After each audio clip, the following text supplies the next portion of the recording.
Nah,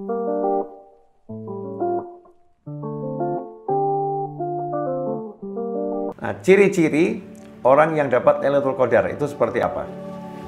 Yang pertama jelas, orangnya tidak durhaka sama orang tua. Kalau ibadahnya seperti ibadahnya Nabi sekalipun, ibadahnya seperti ibadahnya malaikat sekalipun, kalau dia durhaka sama orang tua, tidak akan mendapatkan Lailatul Qadar. Karena itu mari kita cek diri kita masing-masing, bagaimana hubungan kita dengan orang tua kita masing-masing.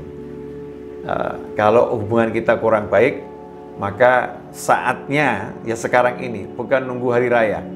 Saat inilah saatnya kita perbaiki hubungan kita dengan orang tua kita. Kadang-kadang kita ini aneh, kalau hubungan sama atasan cepat upaya yang perbaiki, takut dipecat. Berupaya yang perbaiki segera. Mohon maaf yang belum menikah, hubungan dengan calon istri atau calon suami, nggak enak sedikit, segera pengen diperbaiki karena takut gagal nanti. Suami istri hubungannya renggang dikit, Masya Allah tuh suami berjuang minta maaf sama istrinya luar biasa, maafkan saya, maafkan saya. Istri berjuang minta maaf sama suaminya luar biasa, maafkan saya, maafkan saya. Demi apa? Demi menjaga agar tidak kehilangan pasangannya. Ketika kita punya teman bisnis, rekanan bisnis, ternyata dia seorang buyer yang bagus, dia konsumen yang handal, konsumen yang punya prioritas tinggi di antara konsumen-konsumen kita. Kalau kita mengecewakan hatinya sedikit, kita akan berjuang gimana caranya agar dia mau memaafkan kita. Demi apa? Keuntungan duniawi yang nggak seberapa. Tetapi ketika Allah katakan ridhallah fi ridhal walidain wa sukhtullah fi sukhtil walidain, ridha Allah bergantung ridha orang tua, amarah Allah bergantung amarah orang tua. Man asbaha murdiyan li wa muskhitan li walidayhi fa ana anhu sakhit, wa asbaha muskhitan li wa murdiyan li walidayhi fa ana anhu radin, atau kama qala sallallahu fi haditsil qudsi. Barang siapa berpagi hari dia menyenangkan aku, kata Allah Ta'ala, dengan melakukan banyak kebajikan, amal soleh, hal-hal yang buat Allah senang, tetapi dia membuat marah orang tuanya, maka aku benci kepadanya, aku nggak ridho kepadanya. Tapi barang siapa yang di pagi hari buat aku kecewa, kata Allah Ta'ala, buat aku marah, tetapi di pagi itu dia menyenangkan orang tuanya senang dengan dia karena perbuatan baiknya kepada orang tua tersebut, maka aku pun ridho kepadanya. Allah memaafkannya dan Allah pun ridho kepadanya. Ikhwani rahimakumullah, orang tua yang begitu berharga di hadapan Allah Subhanahu wa taala seringkali kita anggap biasa-biasa saja dan kurang berharga, sehingga upaya kita untuk menyenangkan, untuk meredam amarahnya tidak sebanding dengan upaya kita kepada orang lain, dan ini naudzubillah min dzalik. Kalau kita pengen dapat Lailatul Qadar, perbaiki hubungan kita dengan orang tua kita masing-masing. Termasuk di antara orang tua adalah orang tuanya pasangan hidup kita, alias mertua. Orang tua pasangan hidup kita ini orang tua kita. Nah, seringkali dijadikan second class. Seperti bukan orang tuaku itu, bukan ayahku, bukan ibuku. Itu orang tua suamiku, itu orang tua istriku. Ikhwani rahimakumullah, orang tuanya suami atau orang tuanya istri adalah orang tua kita. Pasangan hidup kita ini punya ayah dan ibu, maka ayah dan ibunya adalah orang tua kita. Kita harus hargai, hormati, muliakan seperti kita menghargai, memuliakan orang tua kita masing-masing, orang tua kita kandung. Maka kita akan dapat ridhonya Allah Subhanahu wa ta'ala. Kemudian yang tidak akan dapat Lailatul Qadar selain orang yang durhaka sama orang tua, naudzubillah min dzalik, adalah orang yang bermusuhan dengan orang lain. Jadi jangan nunggu Idul Fitri baru bermaaf-maafan, salah besar itu ya. Maaf-maafan kok nunggu Idul Fitri, itu salah, super salah. Karena setiap muslim itu harus segera minta maaf dan harus segera memaafkan siapapun. Nggak nunggu bahkan nanti. Terlambat memaafkan, merasa buruk. Ini orang-orang soleh. Di luar bulan suci Ramadan, apalagi di bulan suci Ramadan, kita tidak boleh menyimpan permusuhan dengan siapapun. Orang yang bermusuhan dengan orang lain, musyahin, orang yang bermusuhan dengan muslim yang lain, maka tidak akan mendapatkan rahmat, ampunan, pembebasan dari siksa api neraka, dan Lailatul Qadar. Semua bonus besar itu diblokir, ya, rekeningnya diblokir oleh Allah Subhanahu wa ta'ala, sehingga dia tidak bisa mendapatkannya. Karena itu, kalau kita masih punya permusuhan dengan siapapun, maafkan. Karena rugi adalah kita sendiri yang rugi, bukan orang lain. Kalau kita punya hati memusuhi orang, hati kita yang sakit.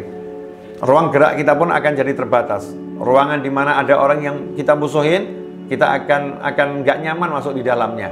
Suatu forum di mana ada orang yang kita musuhin, kita nggak akan nyaman masuk di forum tersebut. Sehingga ruang gerak kita menjadi sempit, menjadi terbatas.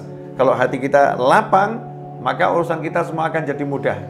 Makanya minta, ya Allah lapangkan hatiku, ya Allah mudahkan urusanku. Ya, kalau hatinya ini lapang, maka urusannya semua nanti akan jadi mudah. Karena itu nggak boleh ada seorang muslim punya hati yang menyimpan kebencian pada muslim yang lain, apalagi kebencian kepada kakak kandungnya, adiknya, pamannya, bibiknya, sanak kerabatnya, ya. Orang-orang yang punya hubungan kekerabatan itu jauh lebih nggak boleh. Kepada orang lain yang jauh pun nggak boleh kita memusuhin, apalagi kepada sanak kerabat. Yang rugi kita sendiri, dunia rugi, akhirat sendiri. Kita akan rugi yang besar.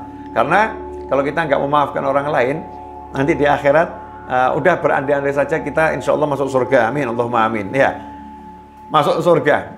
Rombongannya rombongan keren nih. Rombongannya orang-orang besar, semua ulama-ulama besar. Kita masuk surga nih.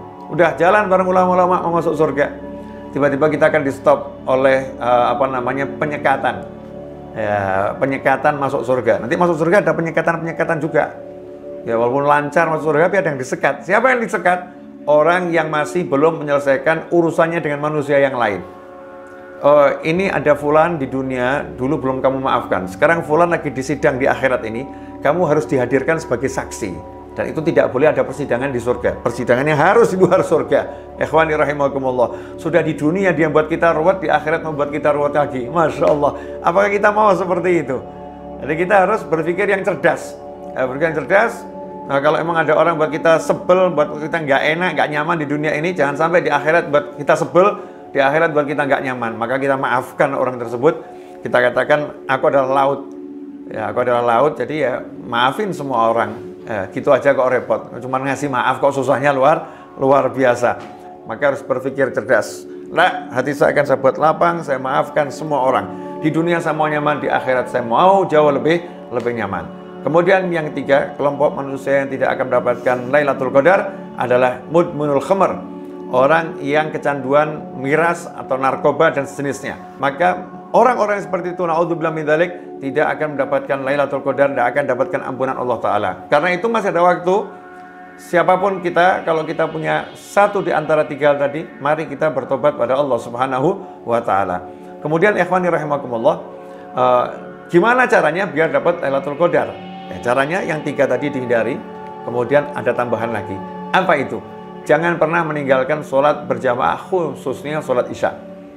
Sholat isya berjamaah. Karena ada dalam sebuah hadis disebutkan, siapa yang sholat isyaknya berjamaah selalu selama bulan suci Ramadan, maka dia telah mendapatkan Lailatul Qadar.